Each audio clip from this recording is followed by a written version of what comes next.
It's Masters Week. Noted golf experts here to kick things off, tell you who's going to win the Masters. What should some bets be that you make? Not financial advice. We're also going to do some best ball drafts. As always, that's what we do around here. Be sure to like, subscribe. We appreciate you folks being here. Interact in the chat. So, Davis, it's Masters Week. Who's winning? Who's getting the green jack? Scotty, Rory, or Colin Morikawa. One of those three guys is winning. Frankly, look, man, this is not really an event. I believe Danny Willett is the only one to win deeper than. No, Sergio was pretty deep. Not that deep. Deeper than 100 to 1. People are frothing for Sergio this week. They are frothy. That is certainly true. But getting top 5, top 10, very different than winning, right? Will Zalatoris was it 3 years ago? Debutant was second. Actually, was first on Saturday. Second heading into Sunday. It's just it's a different position. Trying to win a major champion, and it's just a very difficult golf course, right? I'm going to go with the Hove. No one's on the Hove. He came in with the M&M cut. He switched drivers. No one's a fan of his short game, which, the rub on the Masters course is, yes, driving's important, but really it's how you scramble. And that's not the Hove's game. He's coming off a first, though. Let's go with Victor Hovland. Victor Hovland on takes. He has more. I was gonna say he's one of the only top 20 guys in golf who has more negative sentiment than positive sentiment. So that's kind of like the whole field, though, right? Because it's like outside of Hovland and Ludwig, it's like everyone loves everyone. Henley's awesome. Straka's awesome. Love Connors is awesome. Yes. Patrick Reed is awesome. Sergio Garcia is awesome. Phil's awesome, dude. Phil's back. No, you're Liam. You're so right, because the penalty for liking someone taking a big stance at the Masters is less because there's only 96 golfers. 15 of them absolutely cannot make the cut. We could sim it 1,000 times. They'd never make the cut. And then 30 guys from there are incapable of winning. So there's every year there'll be 15 guys who are real golfers who miss the cut. Maybe not even 15, honestly.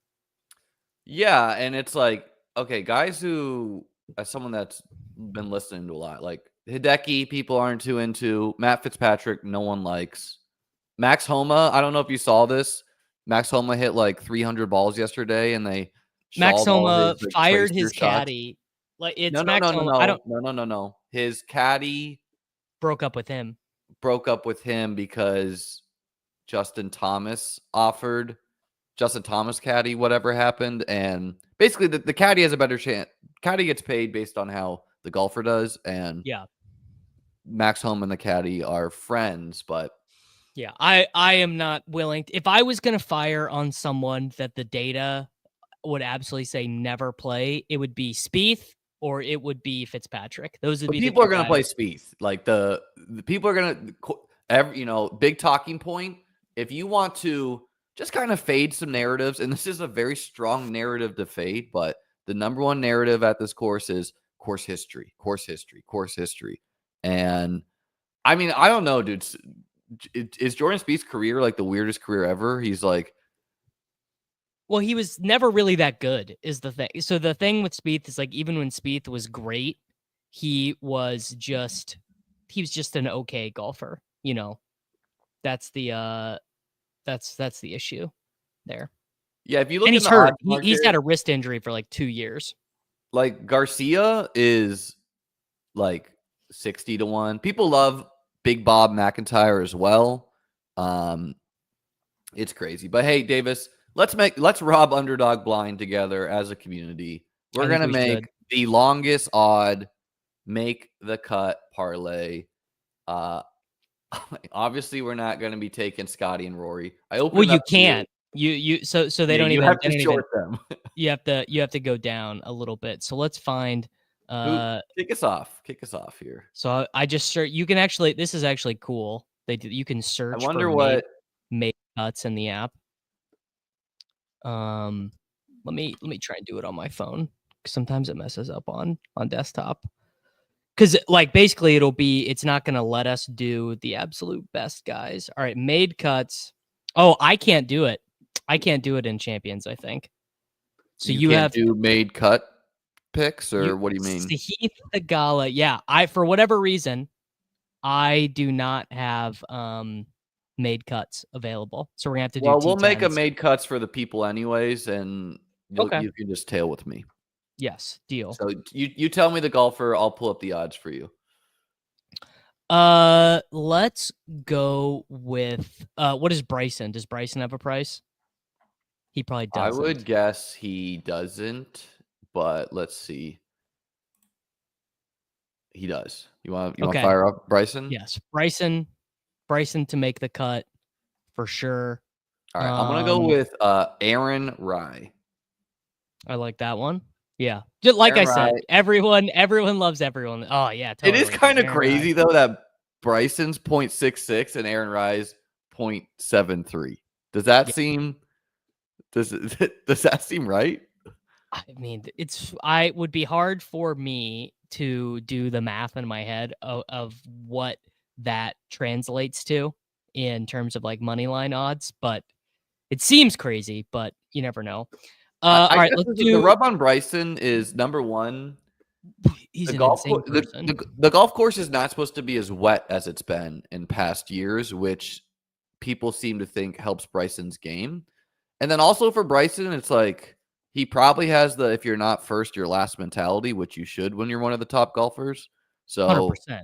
he's a little bit more likely to just like blow up, you know? Yes. Yeah, that is true. All right. Corey Connors. We did Connors just is have going to be someone in very chat. popular. Yes, 100%. But Corey Connors. And guys, if you're looking to make like the most chalky lineup this week on DFS land, so that use would be Connors and Straka. well, and Sergio and Reed. Like if you're trying to do that, you're probably better off just firing a make the cut parlay, and rather than putting that in the DFS $10. Where do you what do you think will be the most popular build? That's a big question. Say that again. If someone's firing a $10 milli maker, what do you think the most popular build going to be? Like who's the high end guy they're putting in? Rory or Scotty? I think it's going to be Rory this week. I think they're going to want that 1K. All right, you got Connors. I will go with Big Bob McIntyre. I like to always put when I play golf. Man, these are not great odds, so we're just gonna have to get. We just no. These are well in line with what because I was looking at this stuff earlier. These are more or less in line with what you'd get at a sports book. What I'm thinking, no. I don't think it's bad odds, underdog specific. I just mean just tough to bet. Yeah, Yes. yes. What I'm kind of thinking is like if you're only getting 0.73 for Aaron Rye, who's 6,800 on DK for comparison to Bryson, who's 9,900. Shouldn't we just be taking like the Brysons? Take Rory. Yeah. Take Rory. Take Scotty. I don't think we can. He's one where you can't. Rory and Scotty are in their own tier of Min Woo Lee. I bought him in the Swole Cutta auction that we did yesterday. He was one of the guys that I had. I tried to watch that. I didn't really understand so do you wager real? Yeah, it's just I want Rory $225. So really, like, you don't know how much you're gonna win until everyone's done. Until everyone's done. So like if someone just comes in and is like pretend you were playing with like a millionaire. Yeah, and someone was just like $2,000. And then you're like, well, damn, like now do I want to like put Yes. So if someone let's it started obviously it started out slow, like $8 on this guy, $12 on this. Bryson went for $69 and everyone kind of backed off. But then Scotty came up and I think Pete did like 135 or 140 on Scott, maybe 180 on Scotty or something. And then the prize pool gets really inflated, relatively speaking. So then you're like, oh shit. Well, actually, I want this guy, it's just kind of funny that basically the value inflates as it goes on. Yeah. Deep cut here. I'm going Steven Yeager making the cut. I like him. Of course. I like everybody. Why wouldn't we? So what did the what's Scotty go for? Well, I spent $225 on Rory. So he went because What's everyone the pool at? What's the pool? If he won, I would win money. The pool is at $2,900 total dollars. Man.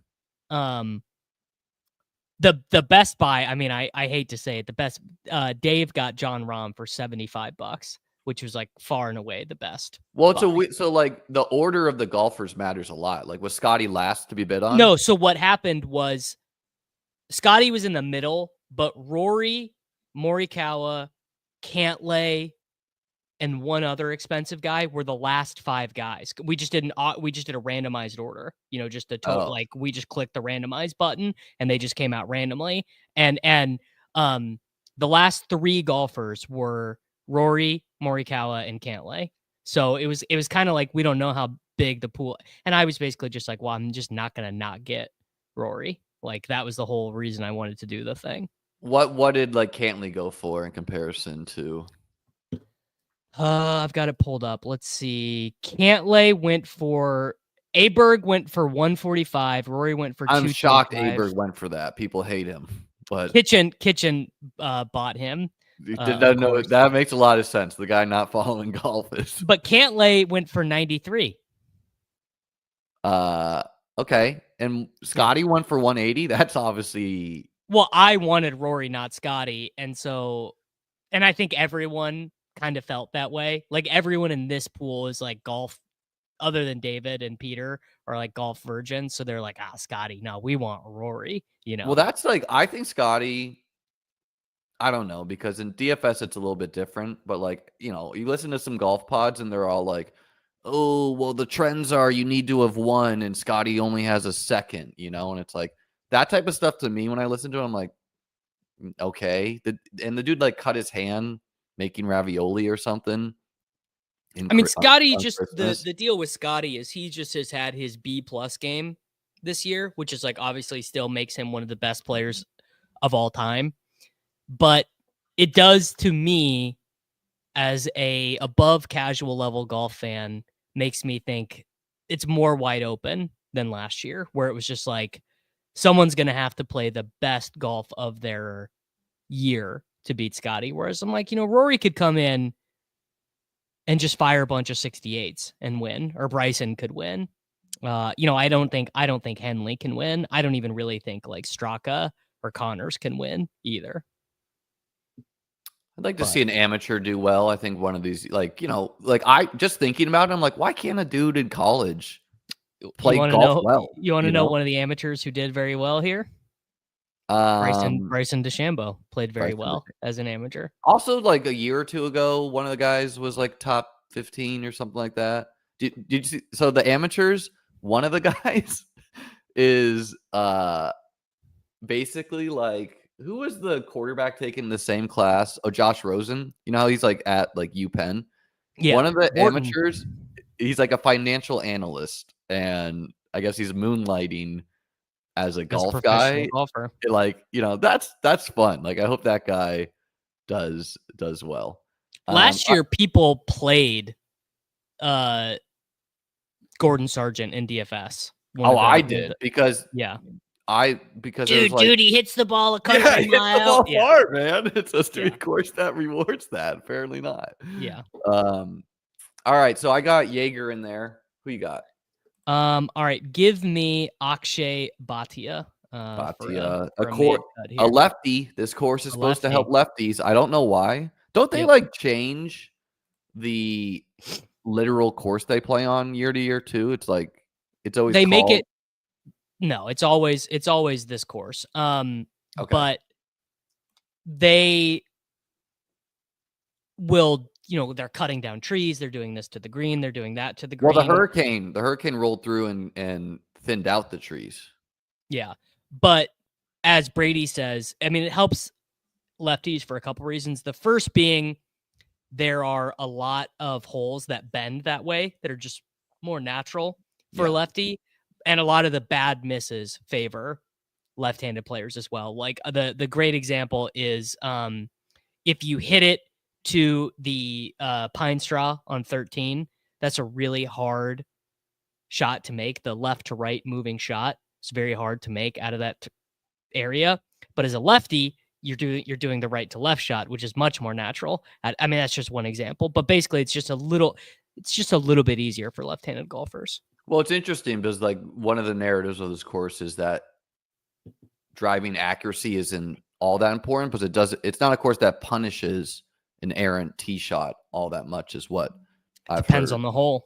It depends because some of the holes there's a short shot that makes sense. Some of them there's a backstop. The reason why you'd want to be in the fairway at Augusta is the greens are super fast, and if it's wet or if it's not wet, if it's dry, you're not gonna hold the green as easily. All right, I got Patrick Cantley in there. We need 2 more. We're at a 7Xer right now. Okay, let's do Taylor Pendrith, Canadian. Pendrith, a Canadian, and it's in his first time. There we go. We can only do 8. They're not going to let us do 10. Do we want to? I could be convinced to swap Pendrith for Rye. No, but let's run this. This is good. Okay. I'm putting $50 in. That's a good sweat. I am I might be a little bit financially over leveraged. Yeah, I mean that's something that everyone who's giving good bankroll management advice would say something like, look, is there any logical reason to bet more money on Masters Week? Absolutely not. No, definitely not, right? The markets are sharper, the lines are better, you're going up against the best of the best, but the answer is no. And the point is, of course, that winning 200K this week versus winning 200K at the Houston Open, it's the same amount of money, but it doesn't feel that way. Masters Week, a little bit more allure, especially for you and content. I don't usually play that many golf lineups. I'll play like 1 or 2, but I'm putting more in the Millie Maker because let's have a great week. So that one, I meant to read it off, but here it is. If you want to tail that, you can put in your own picks. Should we do one of missing the cut before we jump this? No, because I don't want to pick any guys that I'm already betting on, and I'm already betting on everyone. Don't want to bet against yourself. No. So okay, let's transition to football. Hope you guys enjoyed the rare a bit of golf talk. I did get 3rd in PGA Best Ball one year, by the way, where people are saying it more and more. I knew even less about golf back then, in the sense that really all I did, I mean, number one, the contest overlaid, right? So always easier to win. Are you in this one? God damn it, Liam. I'm in it. What? No, you're not. We're in a different one. It double insta-filled. God no. damn. That's my bad. What are we doing? You jumping in another? Jump in this one. I'm already in. It's registered. Here, you know what? I'll give you equity on this team. No, I'm sharing my screen. I'm in the draft. No, you're not. Get out of this one. Leave this one. I'm drafting one. I will give. I shared my screen. I will give you equity in this one. Okay. I just updated my new ranking, so I was looking to show that off, but it is fine. Okay, you got to. I shared my screen with you. Okay, fix this display. What do I do? This is all your guys' fault. How can I think you have to change it from your layout perspective. I'm in a Chrome window. You just have to zoom, make it thinner or fatter. All right. It's because my monitor is huge. There we go. Is that better? Is that what the people want? Yeah, I think that's fine. Like, it doesn't show the whole draft board. What are we picking out of here? We have the turn, so we're gonna have to argue quickly. The turn is chill.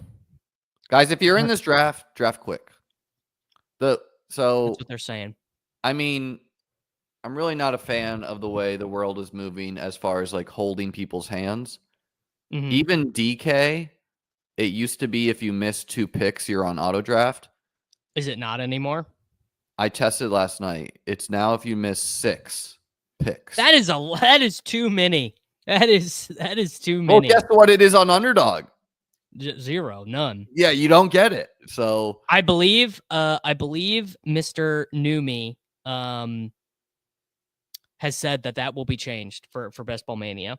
I believe that it is 2 or 3 auto picks thank the confirmed. Lord. I mean, like, Yeah. look, guys, give them a warning sign. Hey, if you enter this and you miss your picks, you're going on auto draft. Like, it's just, if you do the math, if you're 115 or anything, you are literally wasting like a day of your life in just like purely waiting. If there's like 1 auto drafter. And Yeah. sometimes you get like 3 auto drafters. Man, it is brutal. Okay. What do you want to do here, That's a Liam? rarity. Let's get weird. Let's do AJ Brown. And yeah, pick your favorite running back. I'm down with GT. Let's talk about GT. That is a little bit of a weird one. It's unique as far as the market this year, but if you played, look at AJ Brown's entire career.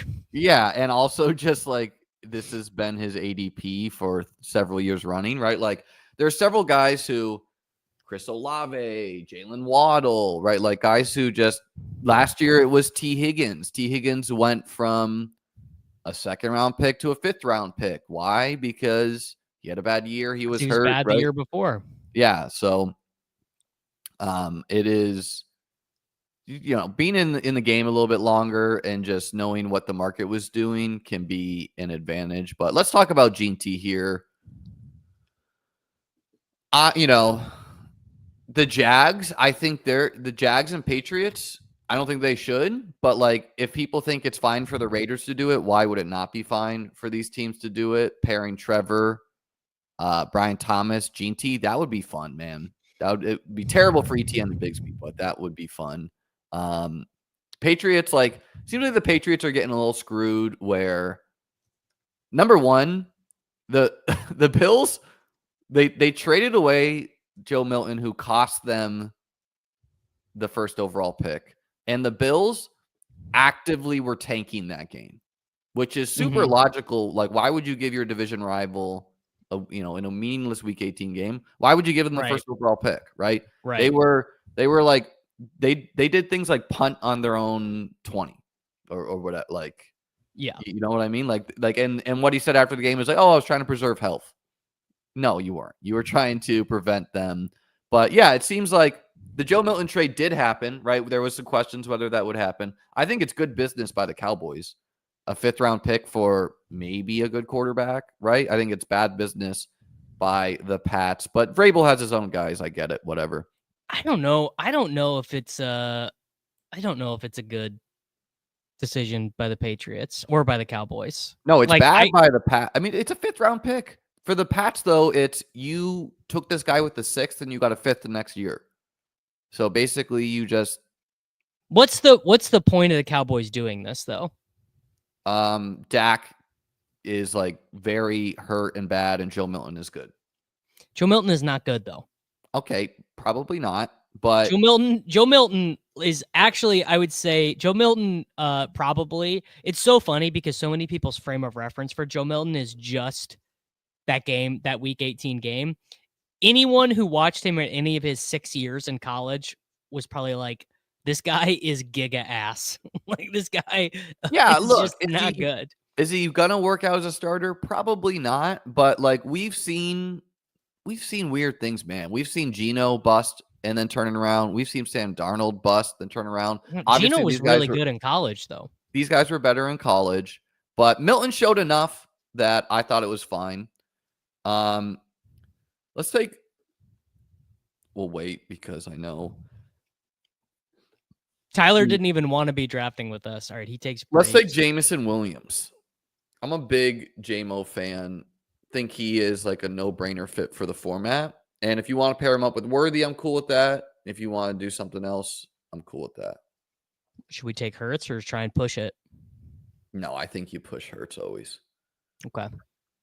You don't need to. Like I'm not as into pushing Joe Burrow anymore, just because the tier feels pretty similar at the 6-7 versus the 4-5. It's like, okay, I passed on DK Metcalf to get Joe Burrow. And instead I have whoever, Calvin Ridley. But yeah, no, Hurts will randomly fall to the 5th enough. Mm-hmm. Wait, you said you are less into pushing Burrow or more into pushing Burrow? Less into, like, when the contest opened, I saw him regularly falling. So I was like, okay, I'm just going to take him in the 6th round, right? Because I know it's going to be there, right? Like, here, I'll show you my favorite team I've drafted so far. And then you come up with one. I'm sure you have some real values. I don't even really look, honestly. I needed this draft more than you, by the way. I'm only at 92. Well, I jumped in when you told me to jump in. Dude, I pulled up DraftKings. It was a failure. So Joe Burrow and Dak, double elite quarterback, right? Like Dak, you feel a little bit uneasy about, but probably going to be an elite quarterback. Yeah. Hampton, James Conner, Tajay Spears, Jerome Ford, and then for me, quite nutted to have Isaac Grendo and Jordan Mason. Been seeing some Grendo steam, but I thought betting on these guys early was quite smart, where you get the trade outs, you get the CMC hurt. You just know that one of them is really valuable. Both have gone up in price a lot.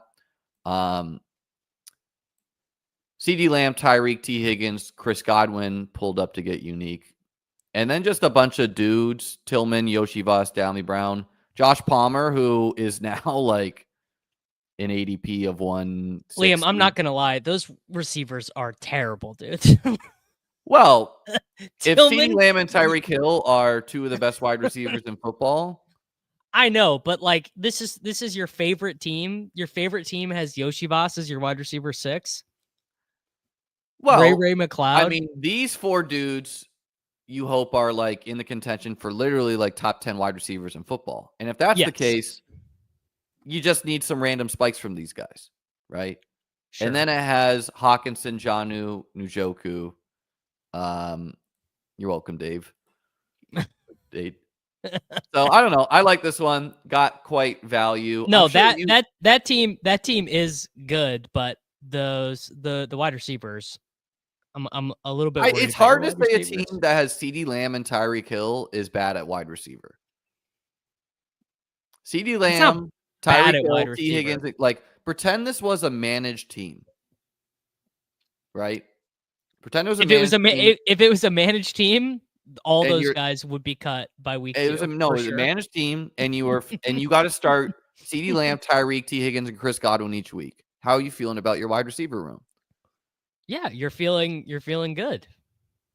It's feeling great. And then you just picking guys who could spike. Tillman, Yoshi Voss, Diami, Palmer, Ray McLeod. Palmer's a weird one where in some sense it's like a much cheaper bet than Curtis Samuel was last year. Sure. But he's also getting a little expensive there. Palmer's not a you guy. I know that about you. Yeah, I've hated him always. And weirdly, like you'd think that Buffalo would be like a good landing spot, but like for fantasy, it's not really, because they only play one guy full snaps. I don't know if we can. I mean, number one, Palmer does different things than everybody else on the team, right? Like he might be a similar body type to Keon, but Keon doesn't beat man coverage. Palmer does. And then the number 2 is like, can we just be real? Palmer doesn't do anything. Palmer is a fucking loser. Palmer is good at beating man. Let's just be real. That's been the rub on him his whole career. He's better at beating man coverage, and a lot of the other guys are better at beating zone. All right, what are we doing here? I think this is not a bad time to eat your veggies and like double tap running back. Never really want to do it, but like a Chuba Walker. Probably wouldn't want to double tap. It allows you to stop at 5, and it's like we have a round 1 guy. We're like Worthy and JMO we like, we don't need to, but I think that's something you probably never do. So like I would do Chuba and Walker over the, because I think something that's going to happen in this draft is the Henderson, the Judkins, maybe even Hampton. Yeah, one of them's going to be a faller. Or most of them are, because teams might convince themselves, like, why would I take this guy? Can I convince you on any of these wide receivers so that our wide receiver 4 is not Rashad Bateman? You can, sure. Take your pick. Debo, Judy, Pearsall, Burden. Golden, I would do Ken Walker, but I don't want to make that choice right now. But if you were making me choose, I would do like... We'll take Ken Walker. I mean, I just think... It feels pretty bad. It will feel bad, but occasionally, and maybe this is a bad room because it's streamed, but occasionally you will get the rookie / Khalil Shakir and co to fall, like all of them. So you're getting... Do you want Shakir without Josh, though? Yeah. I mean, do you want good players who score points? Yes. Is it better correlated? Sure. But... You know, like occasionally you'll get Matthew Golden and Igbuka, or Burden and Shakir, or like things like that. And I think you should just be risking it, right? Because this tier is like from Jennings down to Shakir is quite flat, right? Like if Shakir just scores 8 touchdowns, he's going to be a better bet, right? And just to finish the Josh Palmer thing. Does Shakir have 8 touchdowns in his career? He does not. He has 7 in his career. So he barely played the 1 year. Like last year was really his first year being like a focal point, right? Sure. And yeah, I mean, I'm just not going to be surprised if Josh Allen stops just like repeatedly scoring in the goal line in like meaningless regular season games. You know who my most drafted Bill is? Kincaid. Ray Davis. Ray Davis is all roads. So if it's Allen runs less at the goal line, James Cook holds out, or the team's pissed at him for wanting to hold out, Ray Davis is the winner of all of these. I think Ray Davis has a chance to be, I don't know, what's a good comp? You remember when the Falcons had Tevin Coleman and Devonta Freeman? Yes. I think Ray Davis could be the, I suppose in that equation, the Devonta Freeman, where he's drafted, people like him, but he's not like, no one's like putting their badge on him. And then he just like cranks out in like a 13 touchdown season. Yeah, I like betting on Ray. The only way it goes bad for you is if they draft a running back. Well, number one, the Bills have like 10 picks in this draft. 11, I think. Yeah, 11. Browns have 10. And so, yes, they paid Ty Johnson like the min, right? But Ty Johnson can be cut for that doesn't mean right. Yeah, and so it means nothing. Like a couple guys that could be moved on draft day: Breece Hall, James Cook, Tyreek Hill. I don't really think it's that likely James Cook is moved. I think the Bills would just kind of be like, "Sorry, dude, we're gonna run you into the ground and then see you later," right? Breece. I mean, what would they even get for him? Tyreek is the one I could kind of see being moved, but that would still be kind of weird. But yeah, I don't know. The Bills trade Cook, take Hampton, or they're just with their extra second round pick. They're like, well, let's just take Travion Henderson or something, right? Like running backs are clearly a big thing in the Bills offense. And it's pretty good to be betting on running backs that were good in or with good O-lines, right? Which is a thing you could say about the Bills, a thing you could say about the Bucks, right? There's a lot of teams that have good O-lines out there. So Shakir goes, Igbuka goes, but we might get him. Travis Hunter, man, I'm really happy I packed my bags. I don't think I'm going to be doing this. Yeah, this is a win for us, just taking 2 of these dudes. God, having to take Brandon Ayuk. Say it ain't so, man. Yeah, I mean, does it feel great that he has double ligament injury? No, but and that every Brandon Ayuk news story is, man, they sure would fucking love to trade this guy. Oh, that's meaningless. Like, you can't hype up meaningless. Like, when the next guy is Josh Downs, like, I think it's a no-brainer to take Ayuk. Actually, I think we should take Goff because we have no stacks set up. No. That's really bad to take Goff. It's definitely not like Liam. How could it possibly be bad to take Goff here? Because he literally will be available the next pick a lot of the times, and like no, the St. Brown drafter. Like, if you think Brandon Ayuk is a 0, okay, but I think that's foolish. Like, Brandon Ayuk has contest-winning upside in the money weeks. Right, but the St. Brown drafter next to us has no quarterback, so he's either taking him here or taking him at 107, and we have no stacks in a contest that you get a set of steak knives for getting 7th. Yes, and that's exactly why you should take Ayuk rather than reach 30 picks on Jared Goff, right? Like, it's not a reach at all on Goff though, because there's I literally got Goff at the next turn pick in yesterday's draft, so it is. But the St. Brown drafter doesn't have a quarterback and picks twice. I don't care. Like, sacrificing going from Ayuk to Darnell Mooney is not worth it to me. Right, but we're gonna have you understand what I'm saying? We're gonna have an unstacked team. We can figure it out. We could do Anthony Richardson, AD Mitchell, bro. It's not hard to figure out, right? Like, there's a lot of backstackable. Drake May, Hunter Henry, dude.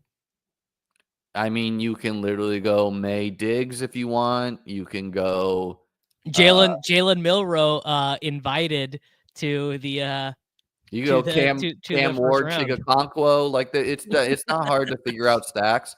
And my point is that Brandon Ayuk, yes, there is major downside, but there is literally like nutted pick money rounds upside, and that is why you want to take a guy in a very top heavy contest. Like, I like Ayuk.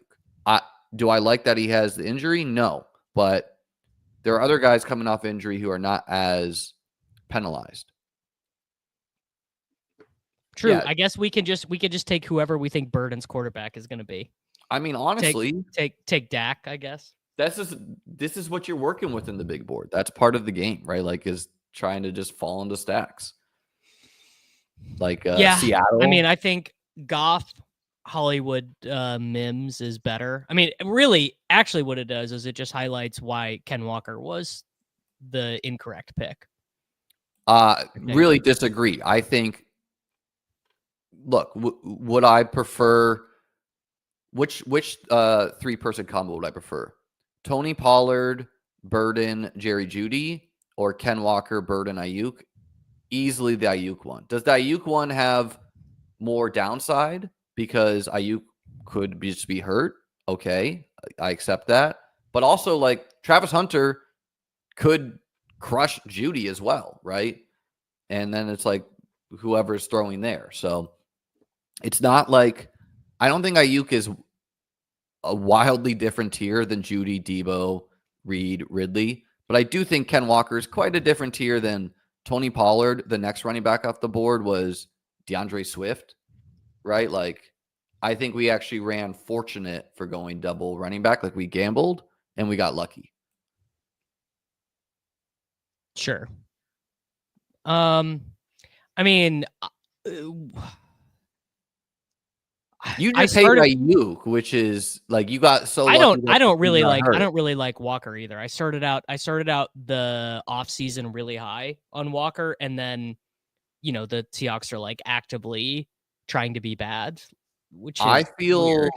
Uneasy about Walker just because of Charbonnet, but you know, he has home run hitting upside. And who do you like better, Ken Walker or Tony Pollard?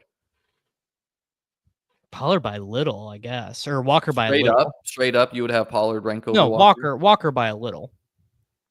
Okay, yeah. I mean, I don't know. Like, Pollard Walker, was also IU, like division legitimately stack. good last year. The thing with Walker is you feel pretty good about they're not going to add someone else in the draft. The Titans could definitely add someone in the draft. Well, and the Seahawks, like, you think about what they want to do. I think they want to be this 12 personnel team, right? 2 tight ends. Like, this should be a friendly running back environment. Like, defensive head coach, he's trying to mold it to be like that, right? I don't know, man. Having a room of, like, I feel uneasy about Chuba too, just because I like Rico, but you could see yourself being quite happy here. What do you want to do? So, yeah, you can do Fields here if you want. He could be totally crushed on draft night, but I think it's fine to embrace that risk. Who would crush it? I don't even think Dart crushes him on draft night. Dart 7 crushes him. I don't think so. I don't think it really does. bad. And then I'm okay taking Herbert if you're panicking about quarterback, or I'd be fine with Bateman or Mims. What about Njoku? I like Njoku a lot. Yeah. I just keep on making that bet, but he's not that dissimilar of a bet than like Tucker Kraft the next round, you know? If they bink something at quarterback, like either it's the rookie they take is good, Kirk shows up and is healthy, whatever it might be, if they bink something at quarterback and they don't take Travis Hunter, Njoku is like a huge win. I just keep on taking Njoku and Jonnu because I really like both bets. But yeah, you could see things going bad in Cleveland, right? 100%, yeah. Tyler, if you wanted Fields so bad, take Fields and pass on Goff. No one's making you take Goff, dude. I mean, I guess frankly, like with JMO, you definitely would rather have Goff, but Fields is going to project for more points. Well, than JMO's got some rushing touchdowns in his too. Like he's got those end around touchdowns. Like, you know, weird things can happen. Sure. Yeah. Famously scored a rushing touchdown in their playoff game when they were getting obliterated. Yeah. Actually, his 2 rushing touchdowns in the playoffs. Scored one 2 years ago as well. Yeah, I mean, I don't know, dude. JMO's awesome. I think like Baker is pretty easy to backstack too. And we could have gotten Purdy as well. Like we were setting ourselves up for Purdy. Purdy went, but he falls all the time to that. You know you're never getting Purdy at this spot because you have to duck the Kittle, Jennings, and the Pearsall drafter. We might not on a stream draft, but I see it all the time just doing a casual draft. Like all the time I see this tier of guys, these quarterbacks fall to the 9-10 turn guy.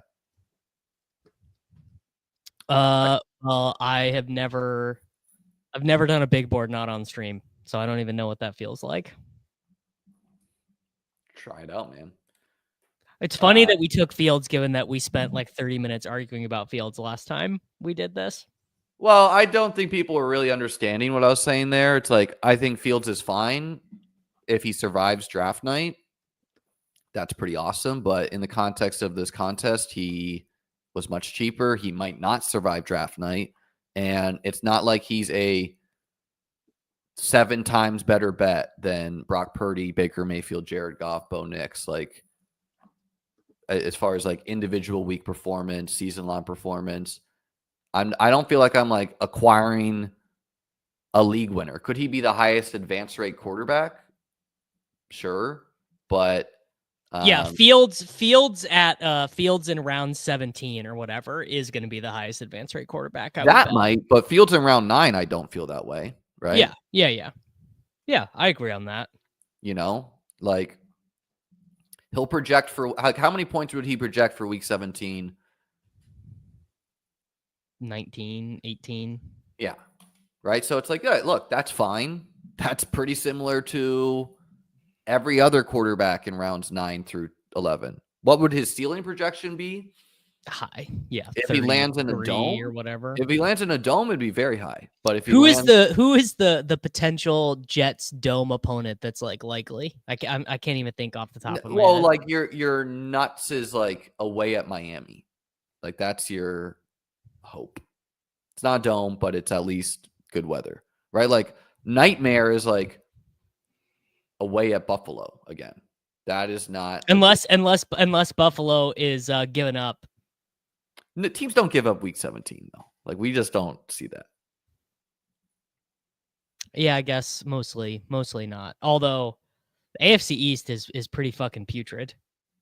Well, the Patriots, you could see them taking a huge leap with all these defensive adjustments if they get the offense right. Yeah. All right. What do you want to do here? We have got 3 running backs. We're pretty light at wide receiver. We have Justin Fields as our quarterback, David Njoku as our tight end. You have an egregious ranking on Benson. On who? Benson?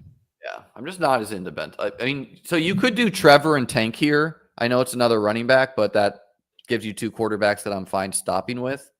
I would rather do Penix and Pitts than that if we were doing a stack. Oh, Pitts, man. I would do Trevor and Tank, but if you want to go wide out, like Keenan, whatever. I don't know, because the thing about Tank is he has to survive the draft, but you could see him being a poor man's Bucky Irving with like what's your read on ETN? Like, is he like what was last year? My read on ETN is that he was never the same after the Liz Frank injury. Like the Liz Frank injury just dusted him. But that was a while ago. He put up good fantasy seasons, but not good efficiency though. He really only has one good year of efficiency, which was 2020 through 2022. He was good and efficient. So that year, 50% success rate, 5.1 yards per carry. Over his last 500 touches of the ball, he is averaging 4.4 total yards per touch and only has 14 touchdowns on all of those touches. Yeah, it's just, I mean, Tank is a pretty similar thing to Jordan Mason, right? Like he wasn't as good, but he was good efficiency wise. Yeah, well, he was the worst running back in the NFL his rookie year, and then really turned it around. And we're definitely going to end up with fucking Jerry Jeudy or Cedric Tillman and Ray McLeod and a bunch of fucking dust balls on this one. Yeah, and I think you should be layering those in, right? Like you can take Brenton Strange. Trevor has infinite wide receivers to stack with. Dyami Brown. We will get to take Gabe Davis and Dyami Brown. So Parker Washington, right? Like I still like Trevor, man. Like I think it's some pretty disrespectful prices in the market to Trevor, Dak, CJ Stroud. Like this is a leap of faith to have JJ McCarthy in this. The same with Penix, right? Like, I don't know. I'm really into London off of the 3 games. How is that? Because you think McCarthy's going to be worse than Darnold? I don't. I don't think so, but Darnold was pretty good. So, like... But we know that Darnold is ass, though. The thing is, like, yes, Darnold's fantasy numbers were good, but we know, like, he as a environment is really nice, ass. too. But we just haven't seen it. Like, is McCarthy a game manager? Like, I just don't know. You know? Darnold is a game manager. I mean, that's the thing. Darnold managed the games, but had good fantasy numbers. Like, Darnold did not have 650 pass attempts. How many? I don't know, man. Like, Dak Prescott's averaged like 25 points for a season, right? Like, that is I understand why he's here. No, sure. Dak is way better. I mean, he doesn't have a wide receiver 2 yet, but yeah, I mean, I would put wide receiver as the chalk pick for them. Yeah, Golden, Tet. I think Buka. Ted. I go Ted over Golden. Yeah, I don't know, man. I'm undecided about that one. Golden is a better fit next to CD for sure. How do you feel about Penix? Because I really like Drake London, so I feel forced to take Penix, but yeah, I wouldn't pretend to like know what this like last 3 week sample was against Carolina, like the Saints and Tampa or something like that, where it's like some of those teams had something to play for, some of them didn't. But Drake London saw target totals of like 18, 13, and 8. So that is pretty good. I think Kirk gets traded on draft night to Cleveland. What do you think? I mean, it makes sense for all parties, right? The Stefanski connection, Atlanta has no interest in having, paying Kirk Cousins $1 bazillion to be their backup quarterback or whatever. It's just a money thing is all it is. It's just the teams trying to figure out who gets what amount of, like, is some team going to pick up extra dead cap? Is Cousins going to, I think some of these guys, if I'm correct, can like take a signing bonus or something to like ease the difference on the new team. Like, there is some optimism about Kirk. It's the same optimism about Rodgers, where it's like another year removed, a full year removed from the Achilles, which is usually what it takes, right? And so if you as Atlanta have questions about Penix, plus the optimism from Kirk, plus you think your roster is good, it's kind of like, whatever. Is it a good spend of money? No, but you're going to have to eat the dead money anyways. Like, let's just keep a good backup. Let's just keep a good guy to mentor him. Keep things afloat here, because you trade Kirk and then Penix flames out, you're getting fired, right? Especially if Kirk makes the playoffs with Cleveland or something. I mean, yeah, that would really be something. All right, we're up. What do you want to do? We got to hit wide receiver here. Wicks, Knoll, Io Manor, Coker, Palmer, I like Wandale. Wicks a lot. I also like Mr. Wicks.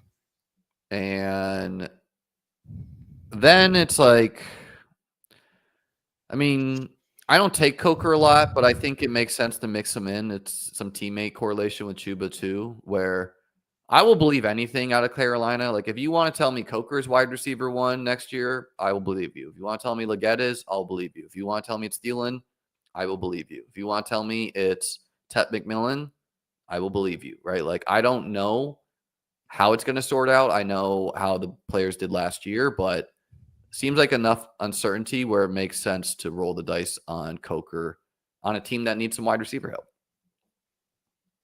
I think he stinks, probably, is the issue. Well, I mean, efficiency-wise, he was awesome. Like, yeah, I mean, look, could he be benched? Sure, but I don't know, man. Drew targets, rookie, probably sets up a quarterback as well with Bryce fall sometime. I think Bryce already got picked. No, he didn't. No. Yeah, Bryce could fall. He does fall sometimes. I think that's Wicks. I still like that bet a lot. Probably the thing about Wicks is he can always get there. Like, he could be awful, all these drops and everything, but if he just randomly has one game where he remembers how to use his hands, he can smash. Because he is still very good. I mean, that is the thing. Is like, I don't even think anyone, even the biggest anti-slappy people, would be like, oh yeah, Wicks is bad. Like, he's still elite at getting open. I thought the Wicks love last year was crazy, but I think he's a quite good bet this year. I just thought it was crazy because Christian Watson wasn't hurt, but he is right now, right? And, I mean, he's just probably not going to play this year. I tend to fade the assumption that someone can't learn to catch. Is he going to be one of the best catchers of the football ever? No, but like, I've been around fantasy long enough that like Devontae Adams was bad at catching the football. Jamar Chase was bad at catching the football, right? Like, things change. You never want to choose between Coker, Thielen, really. Personally, I don't. I'm sure some people are jazzed to take Thielen every time, but like, no, dude, the coke heads are the crazy people. Yeah, well, like, someone asked, like, why are 3 wide receivers for Carolina going so early? Which I think is a fair question, but the reason is because ambiguity, right? But Like, they're not going early. It's just that they're all getting drafted. But the ambiguity is you don't know which one is going to be target dominant. Like, is there going to be a year two yeah, leap for Leggett? Is Thielen going to be the target earner that he has been, or is he going to look as like? Because remember, Thielen in Minnesota looked done. The end yeah. of Thielen's time in Minnesota, he looked absolutely cooked, right? And then Coker is a fucking undrafted free agent from Holy Cross. Like, guys like that show up because of injury. Remember, David Moore was playing ahead of Coker for a stretch in the season. Like, guys like that go to zero all the time. Yes, he definitely has downside, right? Like, if you wanted to just secure some points, you take Josh Palmer instead, right? Or if you're trying to just like roll the dice on draft capital, you take Jalen Noel instead.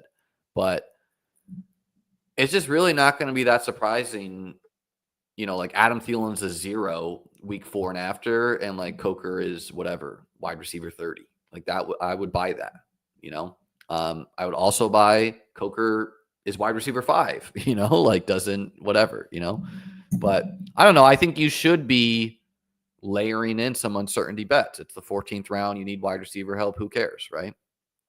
And it's not like all these rookies are going to work out, right? Like, Sure. we're at the time of the year where every rookie is awesome, right? Like all these pods are just Yeah, parodying. we love all these dudes. Yes. We love Io Manor, we love Jalen Knoll, we love Jaden Higgins. Yes. Jaden we Higgins love is Brian Thomas, Trey yeah. Harris is Brian Thomas, right? Like, I don't know, man. It's just like some of them are going to be Luke McCaffrey, right? Some of them are going to be Most of them are going to be Luke McCaffrey. yeah. All right, we'll take Strange here. Yeah, he's a Then no-brainer. we could And I do think Neal whatever. is also like I would buy that ADP dip. And All right, well, okay, Neal Tyler goes. took him. So definitely Strange. Braylon Allen, kind of a big tier, but I like Brashad Smith too. I like what I'm hearing about him. Yeah, I like Brashard Smith, so we'll do that. Everyone's saying how he crushed the Senior Bowl. He ran fast too. I think you also could have like grabbed another tight end there, but whatever. Just grabbing Strange. Can you read the team? Yes. All right. So the team through 16 rounds is Justin Fields and Trevor Lawrence, Ashton Genty, Chuba Hubbard, Ken Walker, Tank Bigsby, Brashard Smith. Wide receivers, AJ Brown, Jameson Williams, Xavier Worthy, Luther Burden III, Brandon Ayuk, Dontavian Wicks, Jalen Coker, David Njoku, and Brenton Strange. So I pushed a lot of these teams where I'd either stop at 2 quarterback or 2 tight end and just take more bullets at wideout. I've been doing that a little bit and taking 7 running back teams because I'm just like, dude, I just want more Jordan James. I want more. Yeah. I want more of all of these guys. Will Because Shipley, Marshawn Lloyd, like Kendra Miller, like these are 3 good guys who it's like someone's going to be good here. I think. Yeah, I just want to keep, and I'm just like, and I get to the end, I'm like, these wide receivers are dust. So like, I want to be like done. I want to be like done taking wide receivers at like this range right here. Like I do not want to have to be taking. Well, even like there's some guys I can convince myself at wide receiver, like Tutu Atwell, man. He's been a 10 points per game guy, and now he's getting positive coach speak. So like, I can convince myself on that. Demarcus Robinson, I could convince myself he's a good pairing with Brandon Ayuk. MBS, I could convince myself he scores some touchdowns. Mike Williams, is there precedent for a guy to like get hurt, come back, and then be good again? Maybe not, but not really. I could convince myself on that. Deontay Johnson, I could convince myself a team signs him, right? Isaac Tesla, Dante Thornton, like these guys are getting pre-draft visits, right? Like the Bills brought in Tesla the other day. I could convince myself on that mystery. Isaac Tesla is definitely going to be awesome at being the wide receiver 5 on the Bills. He's going to be like the best wide receiver 5 you've ever seen. Roman Wilson, Jalen Polk, I can convince myself. You know what? Roman Wilson, I definitely have talked myself into several times. Yeah. Yeah, there are a lot of wide receivers. I redid my rankings yesterday. I'm starting to feel good about, I don't know, just a lot of like Tutu Atwell, I could see a 6-touchdown season in there. Teams selling out to stop Devontae and Puka, and Tutu just get some deep ones. Yeah. No, that's a possibility. I mean, Jack Beck. I like him too. Sal Vetri's out here calling him Puka Nakua. Sal, that's a man who is who's gonna move some markets out here. Yeah, the last 2 rounds of wide receivers do not feel better to me than the running backs. I get to this tier and I'm like, these guys are all zeros. No, the running backs feel quite good. I know a lot of them are going to be zeros too. But they feel better though, is the thing. Is because you're like, dude, you just end up being a 5th round pick to the right team, and it's the thing is that running backs don't have to be good to get fantasy points. Wide receivers have to be good to get fantasy points. Yes. Running backs can just end up and enough guys ahead of them get hurt. All right. What do you want to do here? I'm going to wait because I don't think the lag is long enough to state it. I think we should take a wide receiver. I think we should take Kyle Williams. Yeah, definitely Kyle Williams and Slayton. Those were literally the 2 I was hoping. Like, I mean, dude, and Chris Sims we trust. Like, if this guy going in the second? Gabe Davis on this team. No, I think Slayton. Gabe's going to be there, man. This is our 8th wide receiver. We don't need another one. Yes, we do. Actually, it would be our 9th. No, we do. We got Ayuk. Like, we got to piece it together. I think Kyle, dude, Slayton's going to cook with Russ. He's like sucking up to him.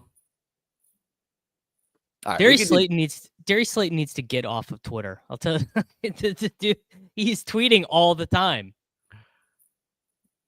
Guy cannot. He's stop. he's tweeting like "Let's ride," stuff like that. Yeah, this team stinks. We're all out of whack here. It all comes this Ken Walker pick, dude. I look forward to you cutting me a $100K check when this wins. $125K. I'd love to. No, we're taking taxes out beforehand. Well, I'm responsible for my taxes. You are not. No, I'm gonna have Underdog take it out when I get the check. Okay, well that's not usually how that works, but I actually don't think they offer that. DraftKings and FanDuel will let you have the taxes. They'll just take so they don't send you a 1099. But no clue if Underdog will provide that option. Probably not. Davis, jump in the next one. Go. All right. One more. Fuck. Did you get that? I'm in. I think. Yes. Assuming that you didn't enter the $10 on DraftKings. Oh, I got the 101 too. All right, cool. All right. You finish out that one. Or what's that team need? A tight end, clearly. A tight end and a running back. I don't think it needs a running back, though. We've got one potential stone zero. We've got handcuff tank, and then 2 older guys who I don't know. It's probably I don't know. When you have a trio of those 3, I think you can just roll it. But yeah, we'll add that back to end it out. But I would I guess tight end running back or tight end quarterback. Might as well go running back. I'll probably take Jalen Milroe. Stay woke. That is. They only invited 13 guys to the green room, and he's one of them, brother. They like to highlight dudes' faces as they fall in the draft. That I see the way it was reported is that they're trying to avoid that. They said the reason why they invited less people this year, they've been scaling back the total number of invitees, is because they want to avoid the. This is correct, by the way. Just pretend you won $100. Davis would send me 50, and then and he would declare on his W-2 that he sent me 50, and he'd pay his taxes on his $50, and I'd pay my taxes on my $50. That does not have to be how it works, though. I've done it both ways in 1099ing. Like, I've done this with Kitchen a number of times. No surprises. Who do you think handled the tax burden when David and I won some money together? I'll give you a hint. It was not David Kitchen. But then I've also had it where there's no W-2 sent in between the individuals. The money is just gifted effectively, which is obviously it's harder to do now because Right. and also depending significant amount of money, generally you send it and declare, or you issue them a W-2 or whatever. All right, I'm taking on this team Mason Taylor and and Taj Brooks. Sure. People like him too. Yeah. Okay. David, okay, slow us down. We'll be right back. All right. We're back up. First round of this draft. I took Jamar Chase, 101. The rest of it went pretty chalk. I guess Liam took Brian Thomas at 6. Interesting. Setting himself up for a small flip the board. Have you guys noticed this, that the right side of the board at like all the money rounds has like the way better picks than the left side of the board? The left side of the board, rounds 2 and 3, you're picking guys who you don't feel that excited about. T. Higgins, Josh Jacobs, guys like that. Left side of the board at 4 or 5. Left side of the board 4 or 5 fucking stinks, dude. You're like, all right, James Cook, Zay Flowers, Roma Dunes, Ted McMillan, guys you just don't feel that good about. The right side of the board, even 6-7, you're still feeling better about the right side of the board. So I have noticed that. My personal hope is that the NFL draft shakes things up enough that the left side of the board balances out to some degree. But the left side of the board sucks. You do get the Jamar Chase Barkley advantage in terms of projected points, but the right side of the board is way cozier. Oh, it's infinitely better here. I took Brian Thomas at like the first 100 picks, the right side of the board is better. Well, I definitely feel it. You're on the wrong mic input, I think. I definitely. You just weren't talking. You just weren't talking into it. Oh, I definitely feel it in the second round, right? Like it feels infinitely better to go Amon-Ra, AJ Brown than Saquon, T. Higgins, or whatever. But tends to even out a little bit, and it's not always how it feels, right? Like several years running, it's never how it feels. Yeah. Although I would say the back half is almost always a good place to pick. Yeah. I mean, what was it? 2 years ago, the CD Amon-Ra, but that year everyone said, "Oh, dude, huge tier break. You can't win from the turn." So we're never right about anything. I mean, I suppose that's the thing. Yeah, I just don't. Usually getting 2 top 16 players in fantasy, it's gonna feel good. It's going to be good. I like the pulled Brian Thomas Jr. move up. Yeah, and funnily enough, it resulted in a non-unique combo because I paired him with Achane, who kind of correlates there anyways. But I don't want to pass. Achane could be RB1. Like if we can just combine, I'm thinking of writing an article of what if, and if you could combine his efficiency of rushing with his receiving of last year, that player. If you combine his year 1 efficiency with his year 2 rule, roll, then you have the RB1. Yeah, easily, right? So I don't know. What's your intuition on Tyreek? Traded or not? Not traded to start the year. I don't trade think. Deadline traded. That feels more likely to me.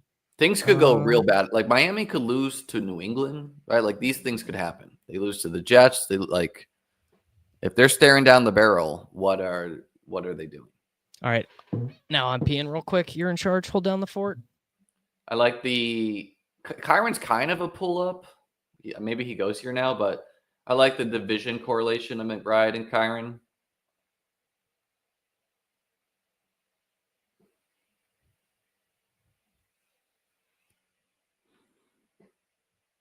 Who might trade for Tyreek? Well, I would have said the Rams previously, but not anymore. I would still say like the Commanders. Debo doesn't preclude them from doing anything.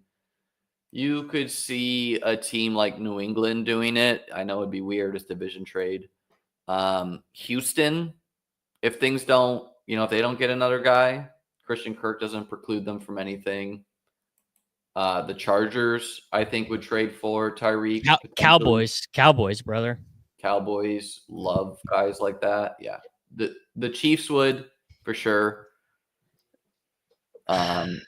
They hate old guys though. They hate paying for old guys. Like the old guys they bring in are the Hopkins guys. Like Hopkins gave up money and the Titans ate some of his contract to get him. Well, you're not going to have to give Tyreek a new contract if you trade for him. You're going to be like, you're riding out your contract. Yeah. No. I don't know. I feel to me the most and like Karain was saying this yesterday too. Like, there's just a lot of different, or Jacob was saying it yesterday. Like a lot of ways that Tyreek cannot be on the Dolphins. I feel like basically what I'm doing with the Dolphins, Liam, is I'm just throwing out last year. It's just like last year, just like did not happen to me. Like the Tua was concussed in week 2. The offensive line was the worst offensive line of football. It's going to be way different. They're going to sign guys. They're going to draft guys. Like and I still think McDaniel is a good coach. So I'm just like, and that includes the A-Chain volume stuff. Like, I don't think their plan was let's give A-Chain 9 catches a game. Like I don't think that was the plan coming in. I think that's just what they could do with the state of the offensive line. Yeah, I find myself betting on a lot of Miami guys. I could see it's fragile because Tua, but like they're a team that should have signed Jameis, man. Like, why not sign someone that can keep things afloat? Jameis is not really like a point guard, though. You know what I'm saying? Like Jameis is not like the executor. Tyreek's down there somewhere. Like that's all I need from him. McDaniel hates that though. So when you say you don't think Achan's going to get 9 target, like, I'm not an Achan hater. I think the truth is that Achan is closer to who he was in year 1 than what we saw from him last year. Like, I think he likely is being underrated, even as a second round pick. Yeah. I don't know. I find myself taking him a lot. He just like, I think back to DFS and it's like, oh, I always wanted to play Achan. Why would I not take this guy in the second? Catches passes, right? Pretty into him. The quarterbacks go. Really not taking as many of these guys. Starting to see some no Badgers showing up in the old big board lobbies. That is always encouraging. Grow the game. Seen some wild rooms where I love to see the game that I love growing. All right, Liam. Jaden a no-brainer with Terry. Getting most of the game. This was like the team that I reached the finals with pretty much. Brian Thomas, Terry, Jaden. Achan wasn't there, but he is now. Yeah, Hampton, where are you on this Hampton slight? People are saying he's too upright. He's not as special. Yeah, he's not. He's just like a good running back. He's like kind of James Connery, not in terms of style so much, but in terms of let's do Tet and Addison. In terms of just like he's just like a good, effective running back, but not like, in my opinion, I don't think we're gonna be like, oh, dude, Amari and Hampton was like this legendary running back, dude. Remember Amari and Hampton? Amari and Hampton was sick. Like you remember like Doug Martin, just like Yeah. ripped off, like he ripped off like Oh, 2.5 years. Yeah. Like, fond memories. Oh yeah, that guy was pretty good. But he just he's just a good player. I just I need to I see the think Lakers it's vibe. more likely that that Travion Henderson has a role we're not anticipating and soaks up touches from some team and is like super explosive. Yeah, I'm really intrigued where all these guys go. How underrated can somebody at ADP 14 be? Let me put it this way. If Achan instead of Gibbs in the fantasy playoffs went like 20, 30, 35, his ADP would be 5 overall, right? Instead, Gibbs had the good fantasy playoffs. So, like that, that's how we could be viewing Achan. Did that happen? No, but um, what's your like? Is Godwin just full systems go? I take That's him, but kind I'm of a little uneasy about it. that's kind of the way I'm treating him. Yeah, because a If a that's mu- true, though, is he not like a second round pick? well, the more complicated question is Jalen McMillan's role grow year over year? Like he was really good after Godwin got hurt. No, he was good. 1.7 yards per route run. I think he scored like 5 touchdowns after Godwin got injured. Like, is there a larger role for him? Does Godwin, like, if he's not it also might be like he's healed, he's healthy, he's on the field, but he's not like 100% good to go. You know what I mean? So his efficiency suffers a little bit, but I think I think he is probably a value here. Yeah, I'm a little like I still rank Olave and Waddle over him just because they like I know Olave has the concussions, but they don't have the same injury questions. I still have some injury questions on Godwin.